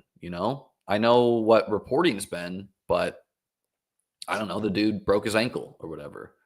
Uh, there's been some rumors that Jordan Addison could get traded to Buffalo. I really don't think that like started on some like Bills beat writer that's not connected. So I don't think that it just makes sense. Like doesn't it seem like the Vikings are kind of all in? That the Vikings are all in? Yeah. Like why would they trade Addison? Like they are, The they Vikings are, I think, kind of the reverse of all in. They have a quarterback on a rookie scale contract, but like, well, they're like they brought in a bunch of O linemen. Like they feel like this is their year to like reach the Super Bowl, go far in the NFC. I don't see why they would trade Addison. That's not a we're winning the Super Bowl move, right? yeah, Jordan Addison is not going to be traded from the Minnesota Vikings for like any price, I don't think. Yeah, I don't see it. But I've just read that several places. If it was one place, I wouldn't bring it up, but I have seen it elsewhere. Yeah, if he got traded, it would be because he's like a total asshole and they don't want him around or something like that. Well, Like yeah, it you wouldn't. would trade him because he's a head case. Yeah, which I don't think is true, based on what Uh, I'm understanding. well, I mean, he obviously has issues. He was arrested several times now for racing and falling Speeding, asleep in yeah, his car yeah. while drunk driving. So, like, there's some issues there. Someone was telling me that Rodgers is supposed to be with McAfee in Pittsburgh or something soon here in like a couple days. So maybe we could get the final God, man. announcement. How brutal is that situation? How brutal, like Why is that, that like going so long? it's April 9th, dude. It's April. Can we just, by the way, Liam, I do want to say I've officially joined you now. Najee in the 60s is we've lost it. We've This lost the is plot. absurd. Like Yeah. people are just not operating like there's any risk ahead of the draft. It's insane. The time to draft Najee Harris was a month ago. You just be done with it now. Let someone else do it. And as someone that wasn't, I'm not afraid. Truly, like I'm not like, oh man, I really wish I had those Najee 100 teams. I feel that way about Travis Hunter. Like I could see him being rookie year Justin Jefferson. I'm not afraid of Najee like falling into the end zone 40 times. Yeah. Yes, Travis Hunter way more likely to dust you if you faded him. Najee can be a good advance rate guy. Like Najee can be like a 31% advance rate guy for the people who draft him in the hundreds. But Najee is not going to be like, there is no scenario where Najee is the story of the fantasy football season. Najee over Ken Walker, man, like that is crazy. Yes, that is crazy. That is just stupid. Truly, like, okay, if you're a Najee lover and you want, like, your hope is Josh Jacobs with the Raiders that one year, but by the way, he was like a 8th to 9th round pick that year. He wasn't a 6th. And also, I don't think Najee's nearly as good as Josh Jacobs. I think no, he's not.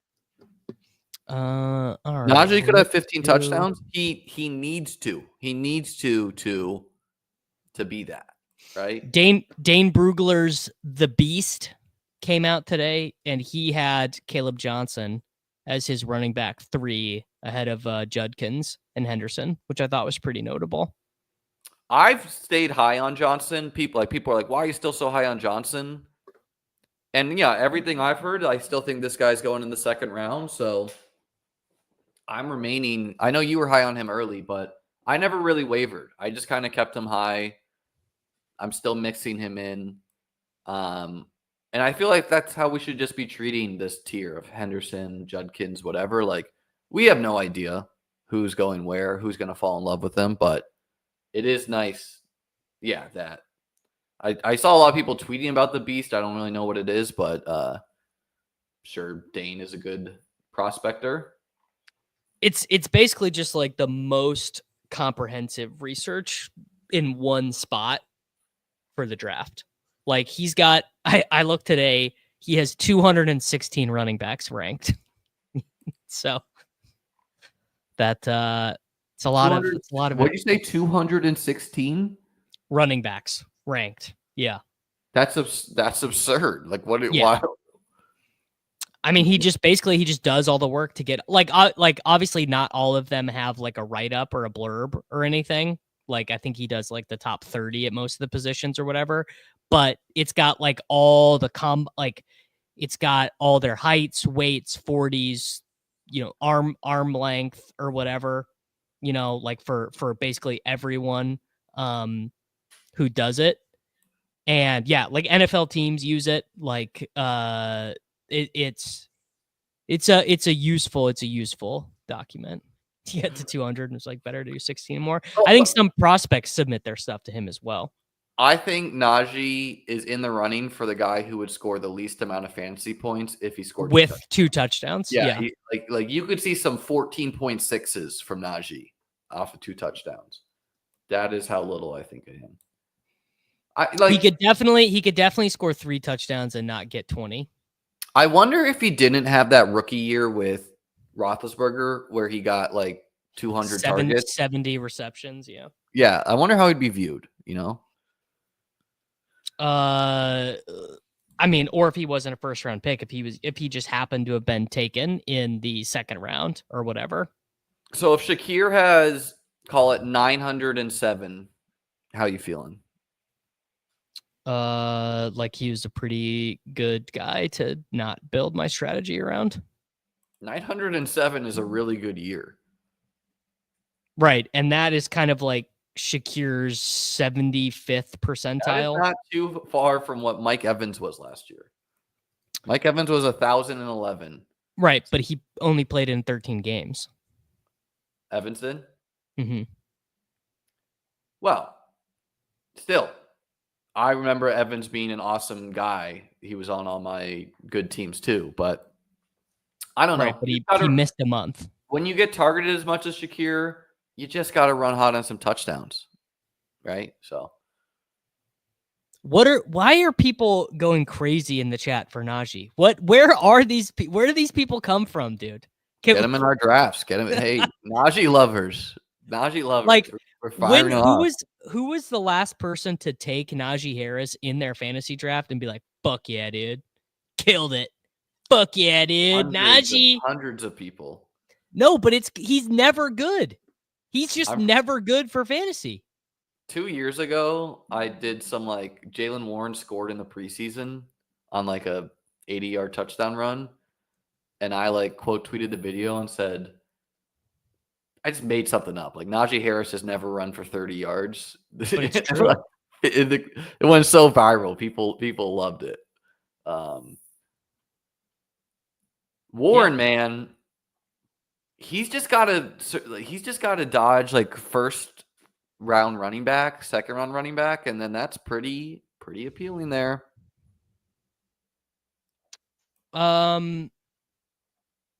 Yeah, I've been a huge Jalen Warren guy, but I don't know. My feeling is kind of like if Jalen Warren was going to do it, wouldn't he just have done it at some point? Do you know what I mean?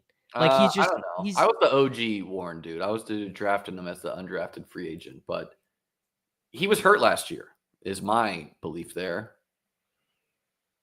We'll do the Baker Jaden team. A little balanced team here. 2 QBs, 2 running backs, 4 wideouts. Build out depth. Call it a day. I'm not into Diggs' new price just because he signed somewhere. What do you think? Yeah, new price is insane. I mean, Stephon Diggs is going to be like Khalil Shakir on the Patriots or whatever. Well, yeah, and I might be like, if this is his best ball mania price, I'm finer with it, but I don't know. I just don't see the need when I was like, he was getting treated like Keenan Allen's getting treated now. Like Keenan Allen has now fallen to 133. And people are still like, do I do it? And that was Diggs. God damn it, dude. Why did this guy? That's so annoying. James Conner, man. Gotta stack your Kyle. You that's so fucking annoying. All right. Hey, be careful. There's been some steam at steaming in the chat. Talking about Spags and that guy. Yeah, I don't know. I don't know trading death threats. Yeah. All I know is that the guy that was given Spags issue, I already had blocked. So that makes me believe that I'm a little bit more on Spag's side. I have no opinion because I have no idea what happened. But I would just say this: don't be mean to people on the internet. It's a bad idea. Don't spend your time doing that. For sure. Kirk, I'm actually not mad at you sniping me. It is not a big deal. Probably shouldn't have. I needed a wide receiver there more anyway, and I've got McCarthy live. This range is just so like I just never want to take like do I take Pacheco? Pacheco could be a great value, by the way, but yeah. The thing with Pacheco is, he's not going to have that good of a role regardless.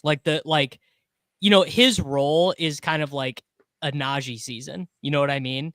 Like, he's not going to be the passing down back. They don't run that much at the goal line historically.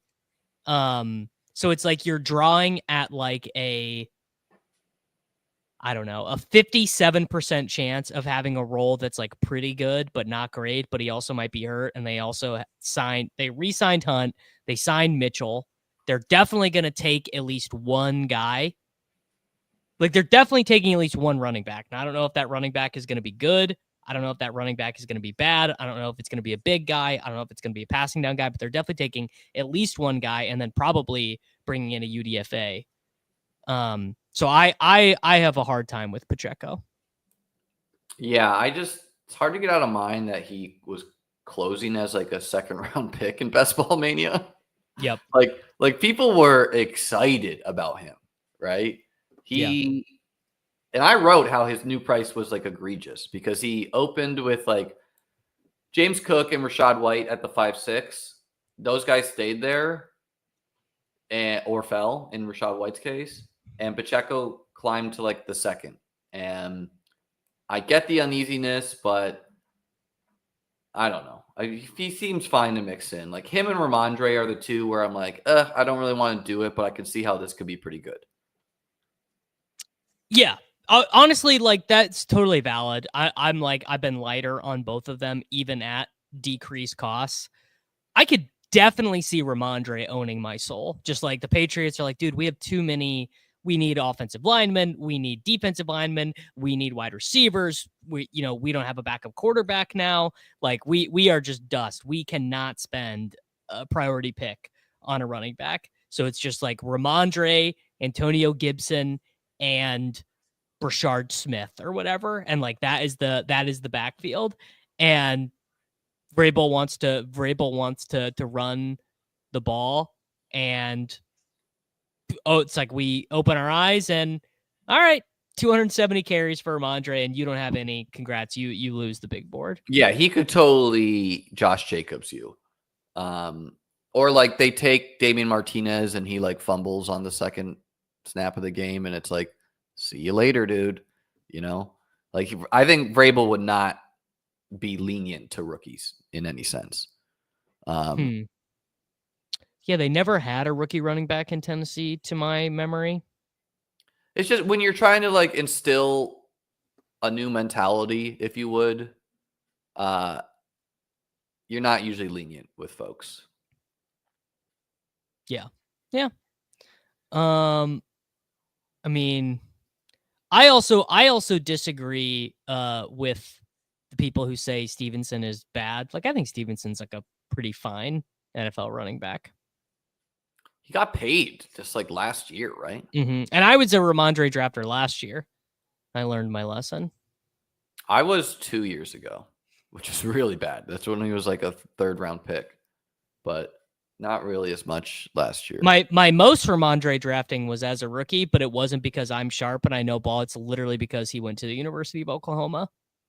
Well, I was all over him that year, and I was getting in fights with Rudman about it because he's like, no, that was the best ball mania year. He was on several of my teams that reached the finals.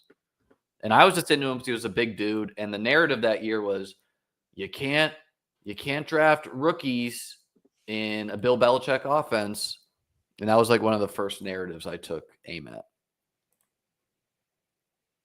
Obviously can't take a rookie in the Bill Belichick offense. Can't do that. Can't do it. Running backs. Can't do it. Learned our lesson with Polk and Baker, I think. For the Patriots. Was Belichick, but the narrative was running backs, but then Ramondre was pretty much a league winner down the stretch. Dang, didn't get Fields either, bro. So it's just not my day. All right, let's do Fields and Bo is a fun pairing. It's like the same thing. Jordan Mason. I can't. This is a price on Jordan Mason. We'll live a little. We'll do Drake May. Yeah, this is where pretty much I have Mason ranked. We'll do Mason, and you know what? I'll just do 2 tight ends. I'll do Tucker Kraft. Kind of light on Tucker Kraft. I do these types of builds all the time. Not with McBride exactly, but like I'll do Jonnu Kraft, Njoku Kraft, and just call it a day at 2. Yeah.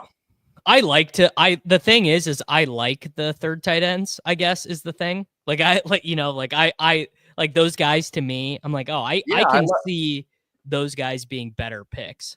I like a lot of these guys too. Like I really like Harold Fannin. I like Gesicki. I like Kate Otten. I like Bretton Strange. But I don't know. It's just like if you have drafted 2 tight ends who are good and you show up in the finals, what are you probably going to want? You're probably going to want a wide receiver or running back that separates you almost always. Yeah. Yeah. Facts. I'm going to take, I thought you took Mason. Oh, you went tight end. I went tight end. Yeah. Mason's a guy I have my bags packed. cheap. That's the But thing is I started taking him after you kind of talked me into him, and now I'm getting like real sticker shock. he's still, but like, what is the functional difference between him and Bigsby, except that Mason's a better bet because we've already gotten coach speak about how Literally, he's going to be literally the only difference is that he was cheaper. That's yes. it. That's And literally what is the difference that's between it. him and Charbonnet, other than Mason will probably outproject Charbonnet? Yeah, no, you could not be more accurate. So, But no, there is a I little guess I bit of should like, learn ball. I guess it's just like his price hasn't gotten so like, dude, Adam Thielen just went like that, like DeAndre Swift just went. Like I'm Right. okay missing on those guys. Maybe the guys that like the tight ends.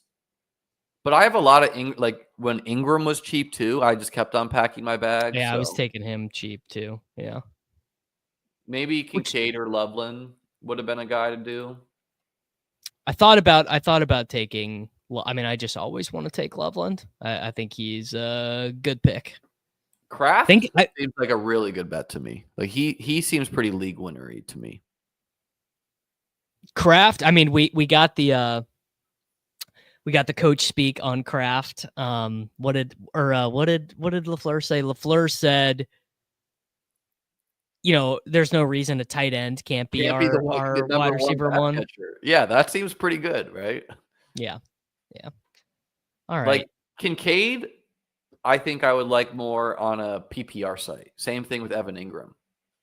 Probably the same thing with Loveland. Like these are guys like if things click for them, they're doing it with a lot of targets. Kraft though can just get in 40-yard. Like remember those Luke Musgrave ones, man, where he like fell down on like 80-yard touchdowns. Kraft did score a 70-yard touchdown last year. Musgrave fell down on like 2, is what I remember his rookie year. It's so funny that like the only it feels like the only reason. Well, it was a weird dynamic between those two because Musgrave started when they were both healthy. All of Was their a higher rookie pick years. too? Was like a second Yes. round versus a third round or something. Then Musgrave got hurt and Kraft started playing, and I don't know what the coaching staff saw, but ever since Musgrave had that injury, Kraft has been the starter, and we got thrown off the scent because Kraft got injured. He had that torn pec muscle last offseason, but then when he came back, he was immediately ahead of Musgrave, and then Musgrave got injured. Yes, and I could see Musgrave being something in the offense. Like I could see him fully healthy now, like having like a 500-yard season because again, like he did do some good things his rookie year, but Kraft seems like he could be one of the best just tight ends in the NFL, which is not what I would say about Musgrave. Yeah. Like I think Jordan Mason went, and then Tank Bigsby and Tajay Spears. These are guys who are probably 2s as well, right? Yeah. Maybe I should have taken Mason there anyways because I'm thinner at running back, but be the change you want to see in the world, Liam, and I might just take 7 running backs. I do that a lot too. I mean, like, so many people are building 4 quarterback teams because they're like, look, I have 2 extra rounds. I can do whatever. Simply take more skill players would be something I would recommend more. What, taking 2 of the onesies? No, like a lot of people build 4. I think I need wide receiver more than running back. So I'm going to take Romeo Doubs. He's Romeo Doubs is always the, like, for me, I'm like, I need a wide receiver who's just like, I need a chaperone, like I need a wide receiver chaperone to protect my room. It's always Romeo Doubs, and it's never Quentin Johnston. No, yes, same. He's a eat your veggies, He's a eat your veggies guy. Yeah, eat your veggies. Yeah, he is vegetables, and I don't know. Like, would it surprise you at all if Quentin Johnston is like literally a reserve player for the Chargers this year? No, I literally think if DJ Chark did not get hurt in the last preseason game, he would have started the year on the bench. Yeah. All right. I'm living a little. I'm having fun. I'm going to do round 12, 13, Giddens Harvey.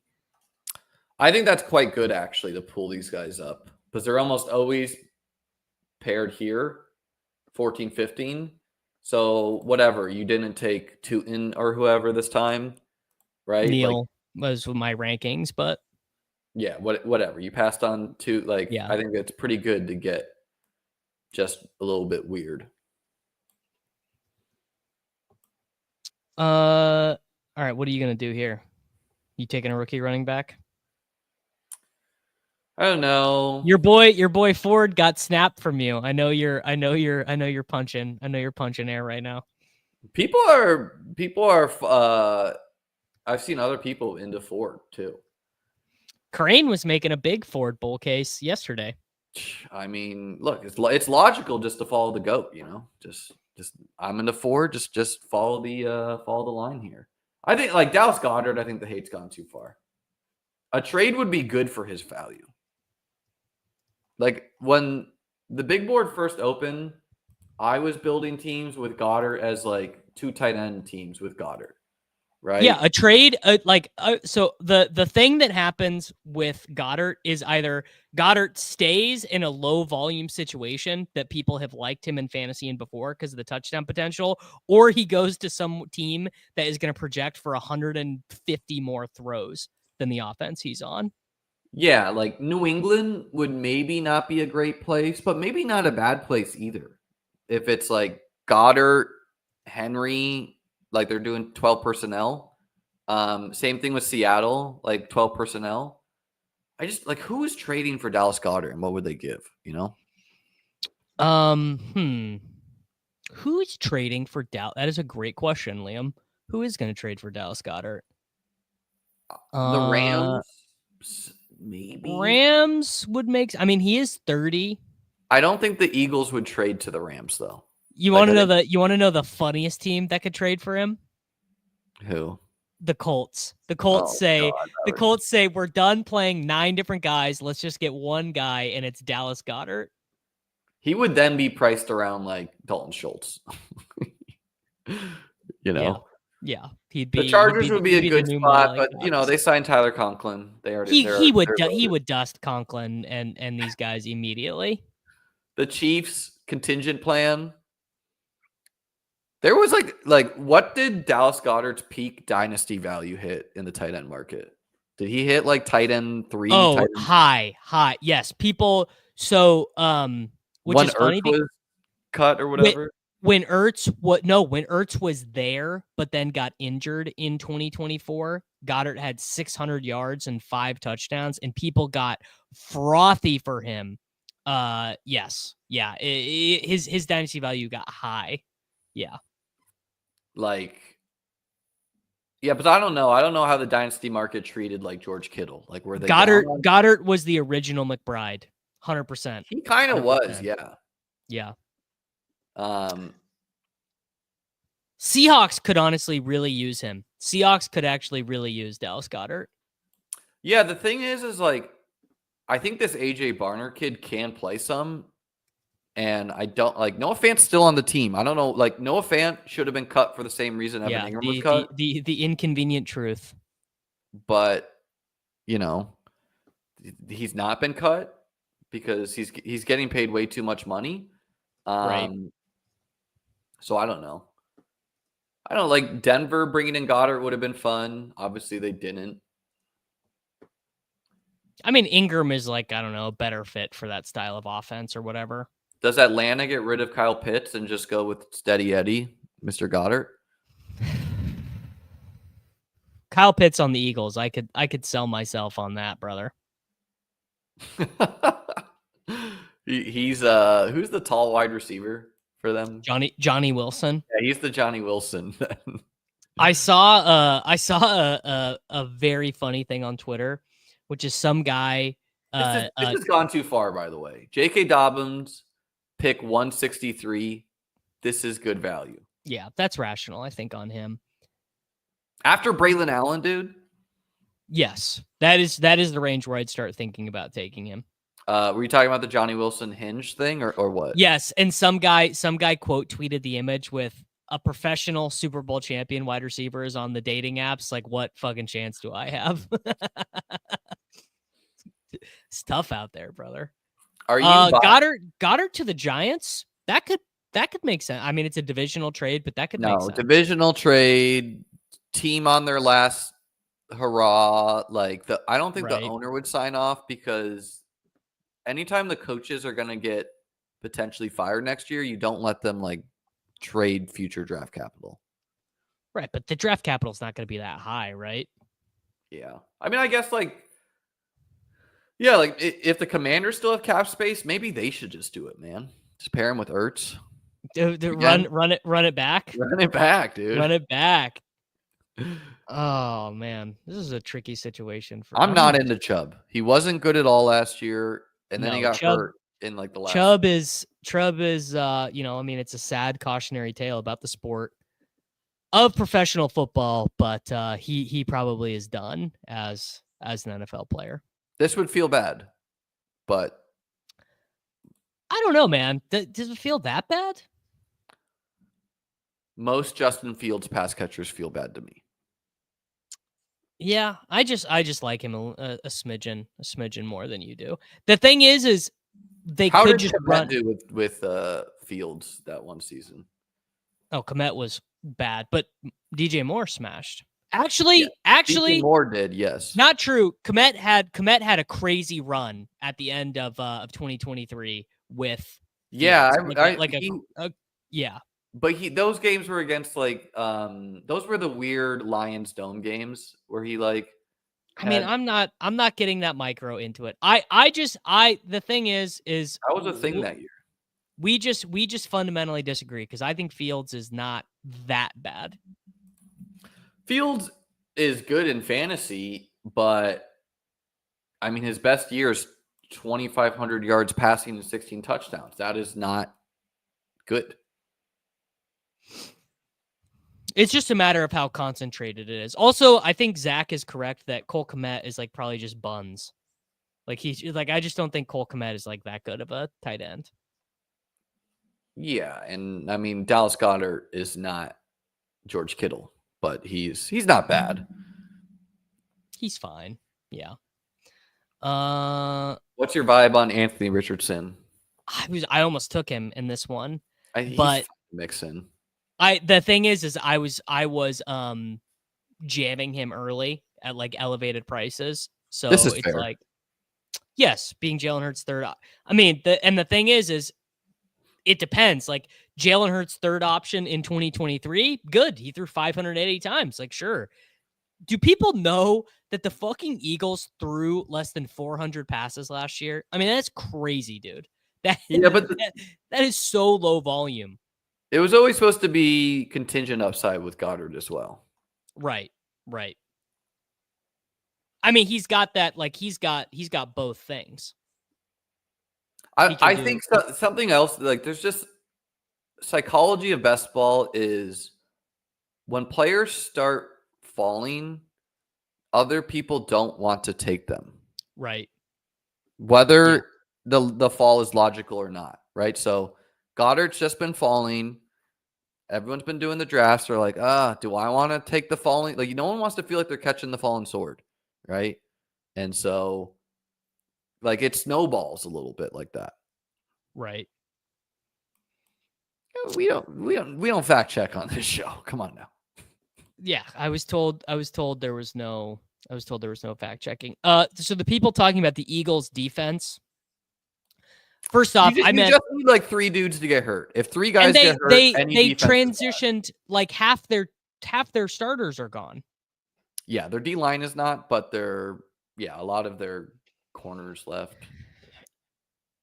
Like it's just, I don't know. People tend to think that whatever they just saw will be the thing that happens again, and that just very rarely does it work that way. In reality, you know. It is weird how, like, the order of Trey Benson, Blake Corum, Jalen Wright, Ray Davis, Braylon Allen, just like they all seem the same, similar bets, you know? Yes, it'll just be whoever, whichever. Like, look into the future ball. Tell me your future ball. Look into your crystal ball. Tell me which starting running back gets injured, and I'll tell you who the best pick in this range is. Well, I would say Corum has more risk of the Rams Being just replaced. taking Henderson, right? 100% agree. Like they are, that system of people are live to do that any given week. Yeah. Yeah, 100%. I think I'll take Hunter Henry. He's a very vegetable guy. There are like legit times last year where people were, I mean, literally like the past couple of years where people were victory lapping Hunter Henry, like having exposure to him. So I don't know. He did get a bazillion targets. He led, how many tight ends lead their team in targets? Yeah, but his ADP is 190. Chigakonko just won, right? So it's like, right. What I'm saying is people weren't excited and now he's free, Yeah. All right. What am I going to do here? Ate my vegetables. Corum. How am I on wide receivers? Purdy and May. Kyle Williams could be a Patriot. And I don't know I'll if we want that.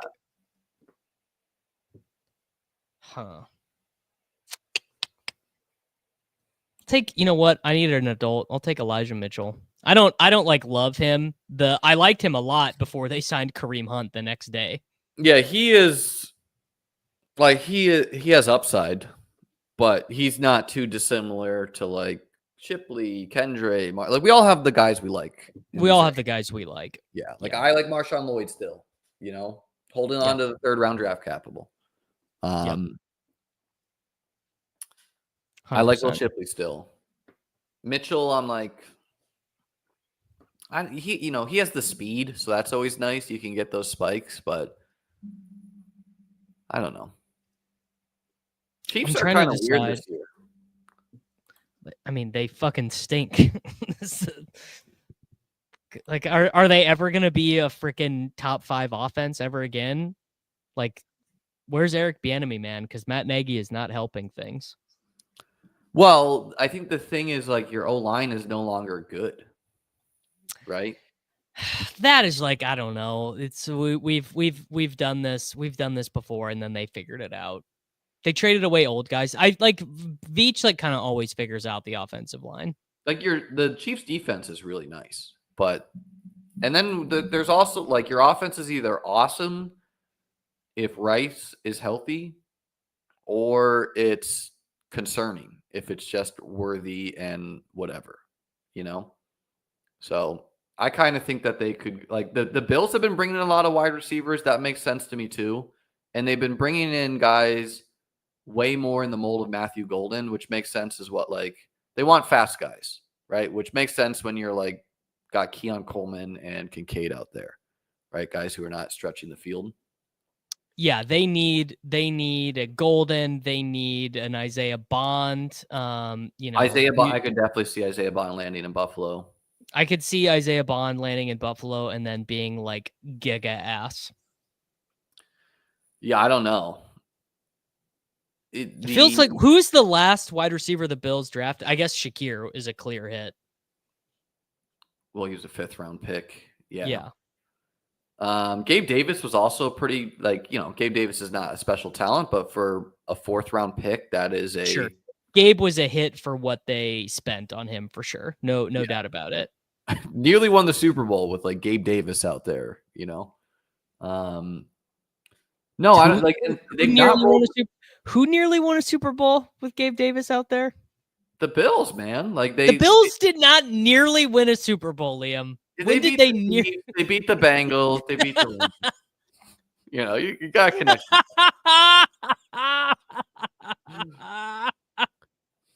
Okay, pretty much the Bills have been snake bitten in the playoffs, but we don't need to go there. That was, Liam, that for anyone who made it an hour and 53 minutes into the show, that was their reward. 300 getting people. There. Not closing the door on a year 2 Keon bump. Honestly, I could believe anything in Buffalo right now. Like, I believe in Shakir. I think Keon could be better in year 2. No, I agree. Like, I could see it going a lot of ways though, right? Like, It's just who else is just like a jump body specialist who is okay at slants as well? Like, what does that? Who's a comp that comes to mind? Mike Thomas, big, like just a guy who can win on 7-yard slants. Like Keon is not that level of slant dominant. He's a really good jump body guy. I mean the guy you'd want it to be would be Mike Evans, right? That seems George Pickens. George Pickens. I mean, what is George Pickens, man? You want to remember a funny thing that I guess George Pickens just like needs to run better on touchdowns. DK Metcalf at Ole Miss. I was just doing this yesterday on stream, and I'd totally forgotten. He played at Ole Miss with Dawson Brown and Dawson Knox, but he never was even. Yes, he was never even second on the team in receiving. DeMarcus Lodge had more receptions and yards than him every season. It was very. I had totally memory hold that. It seemed crazy to me at the time that Brian Thomas Jr. was falling in drafts, and in retrospect, it seems crazier. And I think teams are going to react to that. They all want they want to find their own Brian Thomas Jr. Not that those exist, but I think like there's not a lot of wide receivers being talked about like that, right? Like maybe Trey Harris is like a poor man's version of that. Maybe Tesla is. I don't know. But I think teams like some of these guys are going to surprise and be rolled the dice on. Sure. Yeah. So, I mean, some of them are good kick returners and stuff too. So they have value to add that way. Like teams do value like being a good special teamer or whatever. For whatever that is worth. I think I'm going to take third round. Actually, I'm going to take Slayton. We'll do one more. We'll do the 2-6-9-3. This dude loves Darius Slayton. One thing about Liam, you watch a Liam stream, he's for sure gonna mention Darius Slayton. Well, dude, when Slayton has like 808, man, he's just like finding $5 on the ground.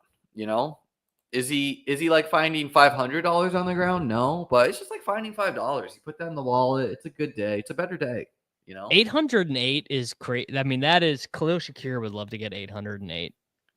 Well, dude, when he is like comes out with the Let's Ride merchandise, and you know he's got like the Let's Ride hat on, he's laughing out all of Russ's Let's jokes. Ride merchandise. He's laughing at all of Russ's jokes where Neighbors is like not. You know, we're gonna see Slayton put up a year here. And I think you got trade outs for Slayton. Giants are terrible. Everybody gets fired. Boom. Start selling guys off at the trade deadline. Well, sure. Darius Slayton almost won a Super Bowl. Hey, man, anyone in the NFL almost won a Super Bowl? There's only 32 teams. You know, the year the Dolphins completely quit at halftime against the Chiefs in the playoff game. They almost won the Super Bowl.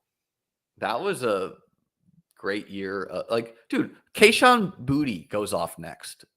Like, not a good fit for the scoring format, right? Like, no, wrong. Boutte is a good fit for the scoring format. He's a deep threat. Dude, he seems very replaceable to me. Well, that is true, but he is a fine fit for the scoring format. What's the functional difference from Darius Slayton and Michael Wilson, other than that Darius Slayton's going to outscore Michael Wilson by like 60 points? Sure, that is fine. I have no disagreements. It's just like I've never been that passionate about a 29-year-old wide receiver 4 for Russell Wilson. Well, Moonball Russ, man. Moonball dude. Jameis. Moonball, dude. Well, what about if Dante Thornton is the better Moonball merchant? Here's the thing. You don't want your quarterback to be too good when you're trying to get these moonball guys. Because against the good quarterbacks, they sit back and cover two. No one's sitting in cover two against Russ. They're not worried about, Russ beating them. They're going to be worried when the Giants have Damian Martinez. Dude, if Jalen Hyatt was Darius Slayton, he would be a 11th round pick. He would be going by Marvin Mims. People would be like, yes. Look how good Hyatt is. Yes, because Hyatt has we still can't be 100% sure who Hyatt is. No, the point is if Hyatt, who had 10 fantasy points last year, had the production of Slayton, we would be like, my God, this guy 700 yards. You just gotta get the touchdown. Because he's 23, not 30. Well. Liam, I'm not saying like, oh, you're an idiot for taking Slayton. It's just it's very funny to me that Slayton is like your guy. That's all. He was what's really funny is the year of Kyren Williams' rookie year, I was taking Slayton and Kyren everywhere, and both of those guys nutted out week 17. And they played each other. Like that was my mini stack. I didn't get a team to the finals that year, but they combined for 50 points. So both brand loyalty. Cases. And last year, it's probably a correction too, because last year I was swinging for more league winners when Slayton was still there, Yeah. And also Slayton got way more expensive in the market, and recently he's been cheaper again. So my team finished it up as Jaden and Baker. By the way, Slayton in the same division as Jaden Daniels. Maybe some division correlation there. H.N. Walker, Mason, unless he gets traded, which was part of your bowl case. Yeah, well, traded to the Chargers. Boom. Rashad Smith, Marshawn Lloyd. Really depends, I guess, what Dobbins, Smith, Lloyd is, but running back room could be fine either. Could definitely use another body there. Brian Thomas, Terry McLaurin, Chris Godwin, Khalil Shakir, Marvin Mims, Romeo Dobbs, Jalen Noel, Jalen Royals, Darius Slayton. Nice mix of rookies and some spike week guys, some high-end talent. Jonnu, Goddard, Henry, fine tight end room. 2-6-9-3. Davis. I see Derek Carr was your last pick. What you got here? Yeah, because I have Shaheed. All right. I did Brock Purdy with Ricky Pearsall. I did Drake May with no one, maybe Io Manor, maybe Kyle Williams, maybe Tet. And I did Carr with Shaheed. Kyron, Caleb Johnson, DJ Giddens, RJ Harvey, Tyler Algier, Elijah Mitchell is the chaperone, Taj Brooks, Jamar Chase, Tet, Jordan Addison, Ricky Pearsall, Rashid Shaheed, Alec Io Manor, Kyle Williams, Trey McBride. This is a crazy thin wide receiver room, by the way. Yes, yeah, it is. Yeah. I took, who did I just take with my last pick? The last pick is not displayed. Oh, I took Curtis Samuel as my Ray McLeod level dust ball. But yeah, basically I think in these style of teams, rather than just continuing to draft wide receivers who I think suck, is you make the bet at running back and say Chase and Tet and Addison and Pearsall, I'm just going to get what I need there. I mean, this is probably a suboptimal way to build. And frankly, instead of taking, I guess that's the price you pay for the elite tight end, right? That's the price you pay for taking McBride, is you feel bad about your wide receiver 3 in an individual week. Yeah, wide receivers miss time too. So it's just you probably need another, Tet misses 3 weeks, you're dead or whatever, Yes. No, literally. Like this team, if Tet is either not a hit or misses a month, or if Jordan Addison gets a drunk driving suspension, this team is not advancing. I think I would have not done Carr. I would have just gone Purdy, May, and taken one more wide out. What if Carr Shaheed is what you need in week 15, brother? Then I wasn't winning with that team then, All right, Davis, we've done it all. We've told the people who's winning the Masters. If you just caught up, check the beginning there. Davis called out the winner. He said Spieth was taking it down. Just kidding. I did. Called out the chalks. Yeah, it was big for you not to call Bryson. I know you're a Bryson guy, but you were. Well, I bet. So I'll tell the people this. I have Rory in the Calcutta for 225. Okay. I bet on Morikawa to win. I bet on Bryson to win, and I bet on Sepp Straka to win. All to win $1,000. So whatever the stake was, all to win 1,000. What was Straka at? 60, I think. I don't know. My buddy, because I live in a non-gambling state, so I have to have a buddy do it for me. And are you wearing the Canadian hat because you got a little Pendrith feelers out there? Corey Connors. I bet on Corey Connors too. Oh, so that's why you got the Canadian hat on. Makes Exactly. sense.